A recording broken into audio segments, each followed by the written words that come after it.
Everyone, welcome back to my channel again.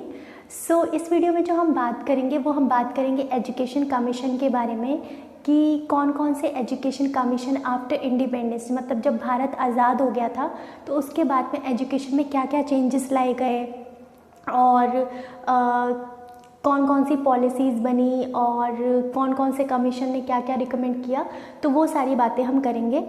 और अब पढ़ने के लिए तो बहुत कुछ है इम्पॉर्टेंट, मतलब बहुत सारे कमीशन की बात करी गई है, बट हमें मशीन नहीं बनना, हमें सारी चीज़ें नहीं पता होनी चाहिए, क्योंकि उसके लिए तो फिर हम सर्च भी कर सकते हैं, हमारे पास बहुत सारी चीज़ें हैं इंफॉर्मेशन गेन करने के लिए। बस हमारे में प्रेजेंट एजुकेशन सिस्टम के कॉन्टेक्स्ट में कि जो रिकमेंड किया गया था वो अभी किस तरह से यूज़ हो रहा है प्रेजेंट एजुकेशन सिस्टम में, तो उसको रिलेट करना इम्पॉर्टेंट है। इस वजह से हम उन कमीशन को ही पढ़ेंगे जिनका यूज़ अभी प्रेजेंट एजुकेशन सिस्टम में हो रहा है, तो हम वही बातें समझेंगे।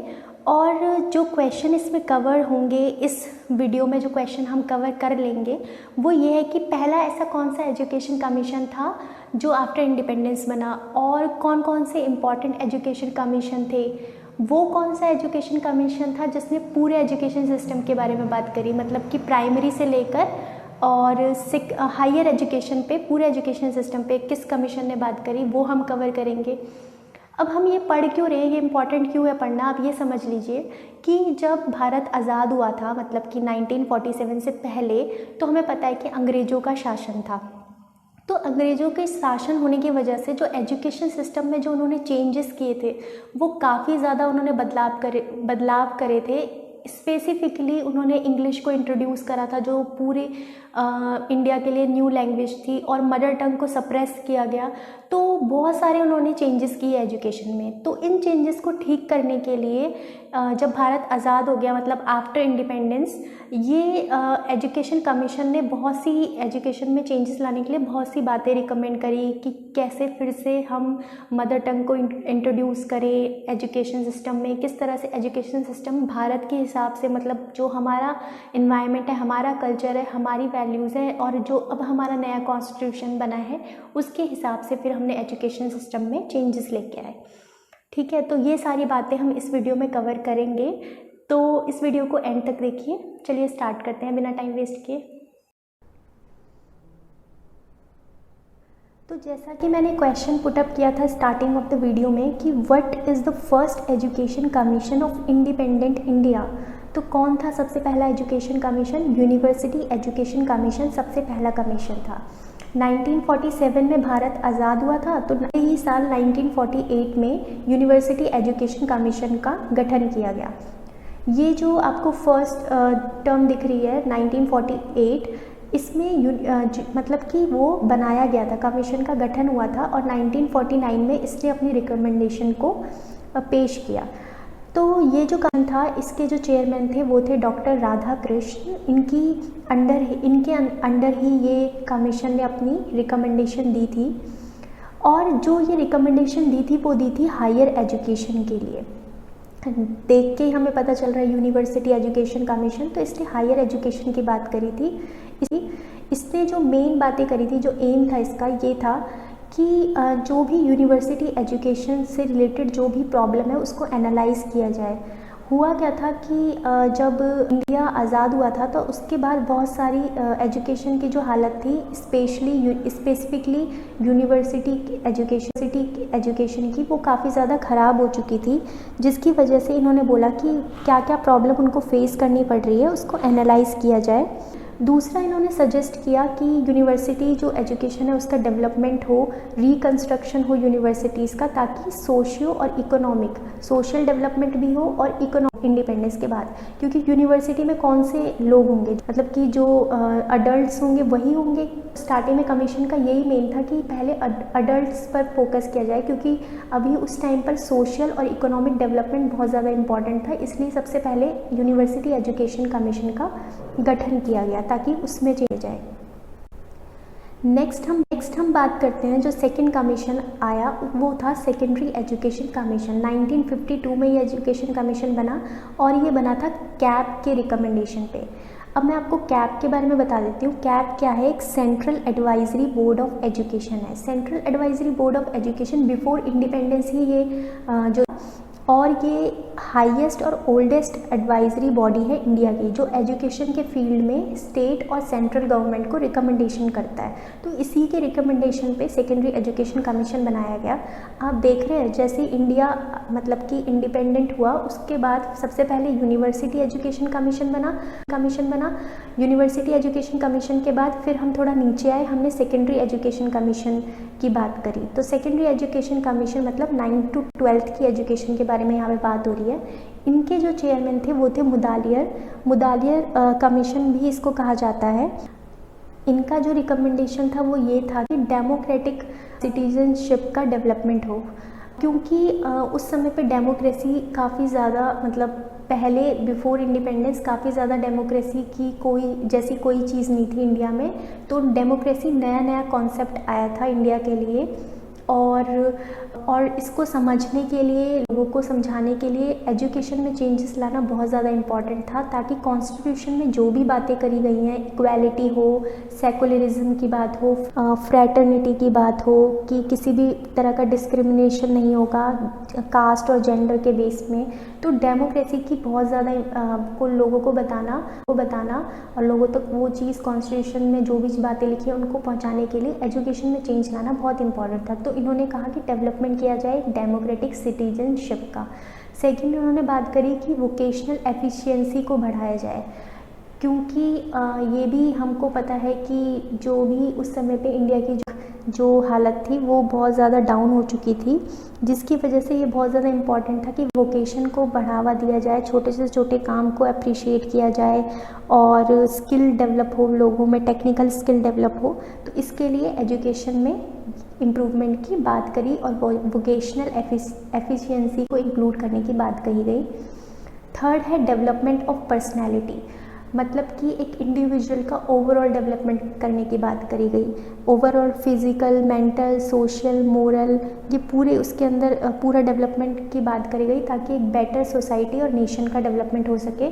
लास्ट इन्होंने जो बात करी इम्पॉर्टेंट बात, वो है क्वालिटीज़ ऑफ फॉर लीडरशिप, मतलब कि जो बच्चा है उसके अंदर लीडरशिप क्वालिटीज़ आए, वो फॉलोअर ना बने। जैसा कि बिफोर इंडिपेंडेंस हुआ था, लोग फॉलो करने लग गए थे अंग्रेज़ों को, तो ऐसी सिचुएशन दोबारा ना आए इंडिया में। तो एजुकेशन में ये इम्पॉर्टेंट था इंक्लूड करना कि बच्चों में लीडरशिप क्वालिटीज़ आए, ताकि वो फॉलोअर ना बन के एक लीडर की तरह उभर कर आए।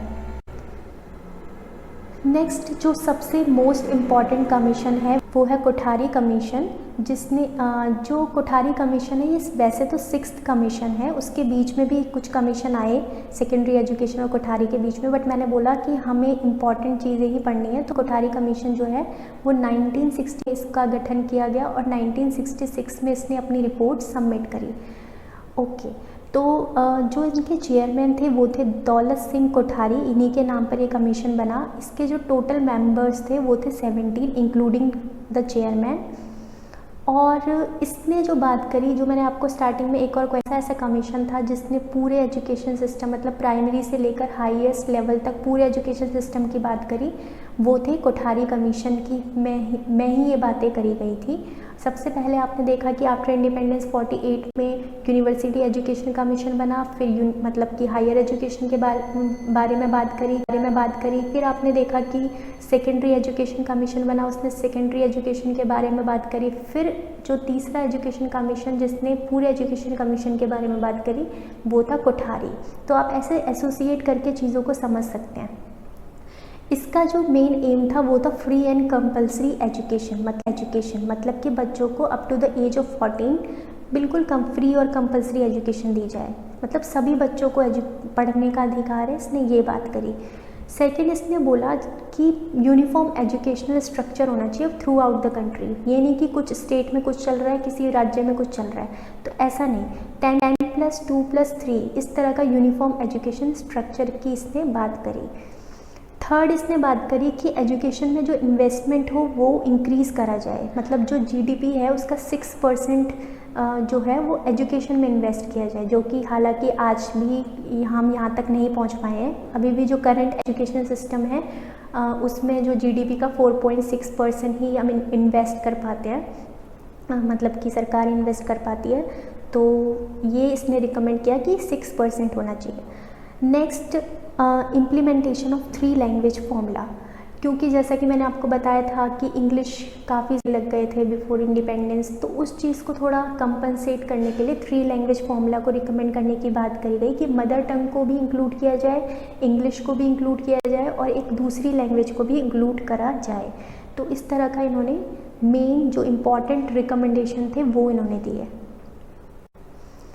चलिए, अब ये सारे तो कमीशन हो गए कि कमीशन, और अब पॉलिसी की बात करेंगे। दोनों में डिफरेंस क्या है? कमीशन ने रिकमेंड किया कि ये चीज़ें होनी चाहिए, पॉलिसी क्या करेगी? जो गवर्नमेंट होगी, जो पॉलिसी निकालेगी, तो वो इन चीज़ों को इम्प्लीमेंट करवाएगी। आप समझ रहे हैं दोनों में डिफरेंस? तो जब ये तीन कमीशन ने अपनी अपनी बातें कह दी, तो सबसे पहला जो नेशनल पॉलिसी बनी, first national policy on education, वो थी 1968 की, जो कोठारी कमीशन के रिकमेंडेशन और रिपोर्ट के बेस पे बनाई गई। उस समय जो सरकार थी वो थी इंदिरा गांधी की सरकार। तो ये क्वेश्चन भी पूछा जा सकता है आपसे कि पहली एजुकेशन पॉलिसी कौन सी थी, तो वो 1968 में बनी और इंदिरा गांधी की सरकार थी उस समय पे। अब प्रॉब्लम क्या थी? कोठारी कमीशन ने तो पूरे ये कहा था कि मतलब कि पूरा यूनिफॉर्म पैटर्न होना चाहिए, स्ट्रक्चर होना चाहिए एजुकेशन का through out the country, but ऐसा पॉसिबल नहीं हो सकता था। क्यों नहीं हो सकता था? क्योंकि स्टेट लिस्ट का पार्ट था।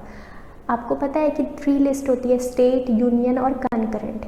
स्टेट लिस्ट में अगर कोई चीज़ होती है तो उसमें सिर्फ मतलब कि जो स्टेट है वही उसमें उससे रिलेटेड चीज़ों पे बात कर सकता है। मतलब एजुकेशन में अगर कोई चेंजेस लाने हैं तो स्टेट ही उसके लिए ज़िम्मेदार होता है।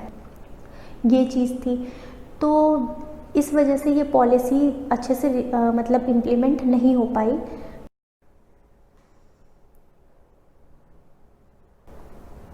ओके, ये तो हो गई पहली नेशनल पॉलिसी की बात। अब बात कर लेते हैं फर्स्ट नेशनल करिकुलम फ्रेमवर्क के बारे में। नेशनल करिकुलम फ्रेमवर्क कौन पब्लिश करता है? एनसीईआरटी पब्लिश करता है। अच्छा, अब तीनों में डिफरेंस आपको क्लियर होना चाहिए। जो कमीशन है वो ये रिकमेंड करता है कि किस तरह से एजुकेशन में चेंजेस लेके आएँ, क्या क्या चेंजेस है, क्या क्या प्रॉब्लम फेस कर रहा है एजुकेशन का सिस्टम, तो उसमें उस हिसाब से क्या क्या चेंजेस हैं उसका रिकमेंडेशन करता है। ठीक है, ये तो काम हो गया कमीशन का। नेशनल पॉलिसी कौन करता है मतलब कि कौन पॉलिसी पे बात करता है? गवर्नमेंट बात करती है। नेशनल पॉलिसी जो कमीशन ने जो रिकमेंडेशन दी होती है उसको इम्प्लीमेंट करवाने के ऊपर बात करती है। ये भी मैंने आपसे डिस्कस कर लिया। अब जो तीसरा है नेशनल करिकुलम फ्रेमवर्क, ये किस बारे में बात करता है? अब जो भी कमीशन ने बात करी है, अपनी रिपोर्ट दी है, और जो जो गवर्नमेंट ने अपनी पॉलिसी निकाली है, इन दोनों का मतलब कि जो रिज़ल्ट होता है, इन जो दोनों ने जो बातें कही होती हैं वो कौन पब्लिश करता है? एनसीईआरटी पब्लिश करता है नेशनल करिकुलम फ्रेमवर्क के द्वारा। समझ रहे हैं? तो जो एनसीईआरटी है, एनसीएफ में जो बातें कही गई होंगी वो स्कूल के लेवल पे बात कही होगी कि क्या क्या करिकुलम कैसा होना चाहिए, स्कूल में किस तरह से बच्चों को पढ़ाया जाए, पॉलिसीज़ ने क्या जो बातें कही हैं उसको फिर स्कूल में कैसे इम्प्लीमेंट किया जाए, ये बात करता है नेशनल करिकुलम फ्रेमवर्क। तो एनसीईआरटी ने करिकुलम फ्रेमवर्क कब बनाया? 1975 में। किसके रिकमेंडेशन को फॉलो किया गया उसमें? 1968 की पॉलिसी को। और 1968 की पॉलिसी ने किसकी रिकमेंडेशन के ऊपर बात करी थी? कोठारी कमीशन की। ठीक है, तो आपको लिंक समझ में आ रहा होगा तीनों के बीच में। अब जैसा कि मैंने बताया कि बिफोर मतलब कि 1976 से पहले जो एजुकेशन था वो स्टेट लिस्ट का पार्ट था। ठीक है, लेकिन उसके बाद क्या हुआ? 1976 में एक अमेंडमेंट पास हुआ, 42nd अमेंडमेंट। ये बहुत इंपॉर्टेंट है। तो 42nd अमेंडमेंट में जो एजुकेशन है वो अब किसका पार्ट बन गया? कंकरेंट लिस्ट का।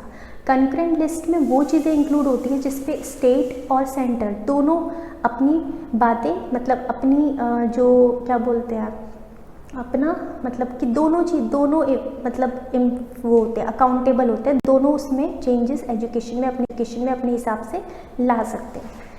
ओके, सो नेक्स्ट अब हम बात करेंगे कि सेकंड नेशनल पॉलिसी कब बनी। फर्स्ट नेशनल पॉलिसी 1968 में बनी, सेकंड बनी 1986 में, ठीक है। और ये किस गवर्नमेंट ने इंट्रोड्यूस करी? राजीव गांधी ने। इस टाइम पर अब क्या हुआ, एजुकेशन किसका पार्ट बन गया? कंकरेंट लिस्ट का। तो जो पहले पाया था उसको इसमें इम्प्लीमेंट करने की बात करी गई। कहा गया कि पूरी कंट्री में एक यूनिफॉर्म नेशनल पॉलिसी होनी चाहिए, मतलब कि ऐसा नहीं होना चाहिए कि एक स्टेट में कुछ चल रहा है या फिर ऐसा दूसरे स्टेट में कुछ और चल रहा है, तो इस तरह से ना होके अब पूरे यूनिफॉर्म नेशनल पॉलिसी होनी चाहिए एजुकेशन की। दूसरा इसमें बात करी गई कि जो स्कूल का करिकुलम होगा, कि स्कूल में बच्चों को क्या पढ़ाया जाए, किस कॉन्टेक्स्ट में पढ़ाया जाए, क्या क्या टीचिंग मेथड्स यूज़ हो, तो उसके लिए भी एक कॉमन कोर कंपोनेंट होना चाहिए। मतलब कि एक पूरे जो है कंट्री में एक कॉमन बात पर ही करिकुलम को तैयार किया जाए। उसके बाद जैसे ही पॉलिसी बनी उसके बाद फिर एनसीईआरटी क्या करता है, अपना एनसीएफ पब्लिश करता है। तो एनसीईआरटी ने फिर अपना सेकंड जो एनसीएफ का पब्लिशमेंट किया वो किया 1988 में। और वो किसके रिकमेंडेशन पे किया उसने? जो second education policy, second national policy of education है 1986, उसके बेस पर किया। तो आपको समझ में आ रही है ना, सारी बातें क्लियर हो रही होंगी। ओके, सो नेक्स्ट है प्रोग्राम ऑफ एक्शन 1992। अब ये क्या चीज़ है, जब नेशनल पॉलिसी ऑफ एजुकेशन 1986 बना तो उसके जो अपोजिशन गवर्नमेंट थी ना उस समय पे, तो वो क्या कर रही थी, इसको अपोज कर रही थी कि जो ये पॉलिसी बनी है ये ठीक नहीं है, ठीक है। तो 1990 में एक कमेटी का गठन किया गया जिसके जो चेयरमैन थे वो थे आचार्य राममूर्ति। उनको ये बोला गया कि आप जो ये पॉलिसी बनी है उसको रिव्यू करो। लेकिन फिर क्या हुआ, दोबारा गवर्नमेंट चेंज हो गई, कांग्रेस की गवर्नमेंट दोबारा पावर में आ गई और उन्होंने इस काम को बंद करवा दिया कि नहीं, जो नेशनल पॉलिसी ऑफ एजुकेशन 1986 बनी है उसी को ही हम इम्प्लीमेंट करेंगे। लेकिन फिर जो कैब है, highest advisory body of education, उन्होंने रिकमेंड किया कि ठीक है हम एक और कमेटी का गठन करते हैं, और उसके चेयरमैन किसको बनाया गया? श्री एन जनार्दन रेड्डी को। और उन्होंने अपनी रिपोर्ट 1992 में सबमिट करी। ये जो रिपोर्ट है इसमें उन्होंने नेशनल पॉलिसी ऑफ एजुकेशन में 1986 में कुछ चेंजेस किए, जिसे हम प्रोग्राम ऑफ एक्शन 1992 भी कहते हैं। जो सबसे बड़ी मतलब इम्पॉर्टेंट चीज़ इन्होंने रिकमेंड करी वो ये करी कि पूरे इंडिया में एक कॉमन एंट्रेंस एग्जामिनेशन होना चाहिए। जितने भी प्रोफेशनल कोर्स हैं या टेक्निकल कोर्स हैं जैसे JEEE, AIEEE, तो इस तरह के जो कोर्सेज हैं उसके लिए कॉमन एंट्रेंस एग्जामिनेशन होना चाहिए। तो प्रोग्राम ऑफ एक्शन और कुछ नहीं है, बस मतलब जो नेशनल पॉलिसी ऑफ एजुकेशन 1986 है उसी को रिवाइज करके नई चीज़ें रिकमेंड करी है, जिसे हम प्रोग्राम ऑफ एक्शन कह रहे हैं। तो पॉलिसी सिर्फ दो ही बनी है अभी तक, एक 1968 की और एक 1986 की। और प्रोग्राम ऑफ एक्शन क्या है, जो लास्ट पॉलिसी बनी है 1986 की, उसको बस रिवाइज किया गया है। नेक्स्ट आ जाते हैं नेशनल स्टीयरिंग कमेटी के बारे में। नेशनल स्टीयरिंग कमेटी बहुत ज़्यादा इम्पॉर्टेंट है in the context of present education system. अब इतने सारे रिकमेंडेशन, इतनी सारी चेंजेस, इतनी सारी पॉलिसीज़ गवर्नमेंट तो अपने हिसाब से कर ही जा रही थी, मतलब कि गवर्नमेंट चेंज, पॉलिसी चेंज, तो ये सिस्टम चल रहा था। लेकिन बच्चों पे जो बर्डन था वो बढ़ता जा रहा था, मतलब कि बच्चों पे नई नई चीज़ें इंट्रोड्यूस करी जा रही थी, सब अपने हिसाब से चल रहे थे। तो इस वजह से बच्चों पे काफ़ी ज़्यादा बर्डन आ गया था एजुकेशन से रिलेटेड। तो इसी बर्डन को ध्यान में रखते हुए एक कमेटी बनाई गई, national steering committee, most important है 1993, जिसके चेयरमैन प्रोफेसर यशपाल थे, जिसको यशपाल कमेटी के नाम से भी जानते हैं हम लोग। और लर्निंग विदाउट बर्डन, इन्होंने एक रिपोर्ट सबमिट करी। इसके जो टोटल मेंबर्स थे वो थे 21 इंक्लूडिंग द चेयरमैन। और जो लास्ट मतलब रिवाइज पॉलिसी थी 1986 की, जिसे हम प्रोग्राम ऑफ एक्शन 1992 भी कहते हैं, उसकी रिपोर्ट पर, उसके बेस पर, और जो लर्निंग विदाउट बर्डन है उसकी रिपोर्ट के बेस पे, मतलब ये जो नेशनल स्टीयरिंग कमेटी है इसके बेस पे एनसीईआरटी ने अपना तीसरा क्या बोलते हैं एनसीएफ को पब्लिश किया, इंट्रोड्यूस किया, एनसीएफ 2000, ठीक है। तो पहला एनसीएफ कब किया गया था? 1968 की पॉलिसी के बाद। सेकेंड एनसीएफ कब किया गया था? 1986 की पॉलिसी के बाद, और थर्ड एनसीएफ किसके रिकमेंडेशन पे किया गया, जो प्रोग्राम ऑफ एक्शन मतलब रिवाइज्ड 1986 की पॉलिसी है, और नेशनल स्टीयरिंग कमेटी ने जो भी अपनी रिकमेंडेशन दी थी अपनी रिपोर्ट में, लर्निंग विदाउट बर्डन वाली रिपोर्ट में, तो उसके बेस पे इन्होंने अपना तीसरा एनसीएफ एनसीईआरटी ने पब्लिश किया, एनसीएफ 2000। ओके, एनसीएफ 2000 के बाद जो लास्ट एनसीएफ एनसीईआरटी ने पब्लिश किया था वो था एनसीएफ 2005। अब दोनों में डिफरेंस ये है कि एनसीएफ 2005 में जो पर्टिकुलरली फोकस किया गया वो यशपाल कमेटी ने जो रिपोर्ट दी थी लर्निंग विदाउट बर्डन, उसी पर फोकस किया गया पर्टिकुलरली, जबकि 2000 में प्रोग्राम ऑफ एक्शन 1992 और यशपाल कमेटी ने जो रिपोर्ट दी थी दोनों की बातों को इंक्लूड किया था। बट एनसीएफ 2005 में सिर्फ यशपाल कमेटी ने जो रिपोर्ट दी थी उसी को ही, उसके ऊपर ही फोकस किया था। और एनसीएफ 2005 में जो सबसे इम्पॉर्टेंट बात है वो है 5 गाइडिंग प्रिंसिपल, जिसके ऊपर पूरा का पूरा जो प्रेजेंट एजुकेशन सिस्टम आप कह सकते हो ना, वो सारे के सारे इसी 5 गाइडिंग प्रिंसिपल के ऊपर है, जिसमें जो कि पूरे करिकुलम को एनरिच करता है। जो पूरा करिकुलम किस तरह से होना चाहिए वो इन्हीं गाइडिंग प्रिंसिपल को ध्यान में रखते हुए ही बनाया गया है। आई होप कि आपको सारे एजुकेशन कमीशन पॉलिसीज़ एनसीएफ सारी बातें क्लियर हो गई होंगी कि किस सीक्वेंस में क्या स्टार्ट हुआ था और आज जहाँ पर हमारा एजुकेशन सिस्टम है वो किस वजह से है। तो ये सारी बातें आपको इस वीडियो में क्लियर हो गई होंगी, I hope. And next video में जो हम स्टार्ट करेंगे वो एनसीएफ 2005 को चैप्टर वाइज स्टार्ट करेंगे, तो आप अगली वीडियो ज़रूर देखें। और एनसीएफ 2005 पढ़ना क्यों इम्पॉर्टेंट है वो वीडियो मैंने अलग से बनाया हुआ है, तो आई होप कि कर लें। और आज के लिए बस इतना ही। अगर आपको ये वीडियो पसंद आया है तो प्लीज़ इस वीडियो को लाइक करें और सब्सक्राइब करें इस चैनल को, ताकि आपको रेगुलर अपडेट्स मिलते रहें। और तब तक के लिए let's facilitate each other in the learning process. नमस्ते।